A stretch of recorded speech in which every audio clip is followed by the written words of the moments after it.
Milestone school and কলেজে বিমান বিধ্বস্তের ঘটনায় মৃতের সংখ্যা বেড়ে দাঁড়িয়েছে ৩৫ জনে। এদিন সপ্তম শ্রেণীর শিক্ষার্থী জারিফ ফারহান স্কুলের অফিস সহকারী মাসুমা বেগম মারা যান। জাতীয় বার্ন ইনস্টিটিউটের পরিচালক জানান, আইসিইউতে সংকটাপন্ন অবস্থায় আরও ৪ জন চিকিৎসাধীন রয়েছেন। এছাড়া নতুন করে ২ জনকে রিলিজ দেওয়া হয়েছে। বিস্তারিত জানাচ্ছেন মুশফিকুর রহমান।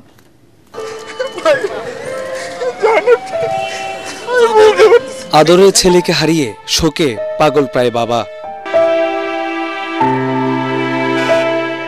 জারিফ ফারহান মাইলস্টোন স্কুলের সপ্তম শ্রেণীতে পড়তেন।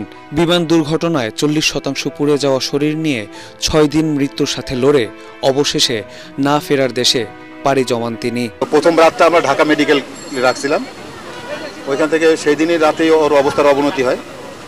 পরের দিন সকালবেলা মানে 22 তারিখে সকালে আমরা এই বার্ন ইউনিটে আমরা নিয়ে আসি।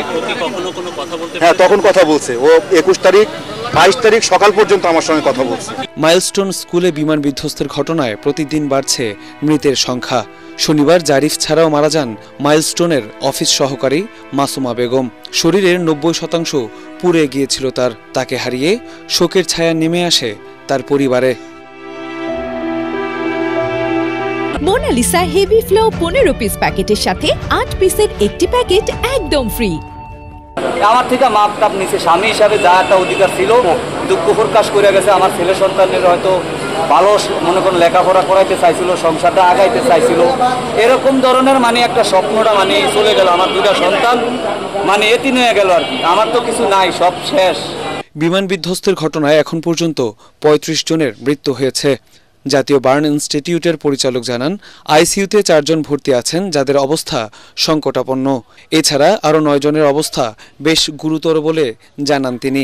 9 জন হচ্ছে সিভিয়ার ক্যাটাগরি, মানে একটু রাদার একটু বেটার আমরা বলি। যে ক্রিটিক্যাল যেগুলো সেগুলোর ব্যাপারে আমরা প্রতি মুহূর্তেই আমরা যে কোনো নিউজ পাওয়ার জন্য রেডি থাকি। আমরা সবসময় তাদের ব্যাপারে তাদের যারা আত্মীয় স্বজন আছে তাদের সঙ্গে সবসময় কথা বলি। এদিন 2 জনকে হাসপাতাল থেকে ছাড়পত্র দেয়া হয়। আগামী 7 দিনের মধ্যে আরও 10 জনকে চিকিৎসা শেষে বাসায় পাঠানোর আশা করছেন চিকিৎসকরা। মুশফিকুর রহমান, এটিএন বাংলা, ঢাকা।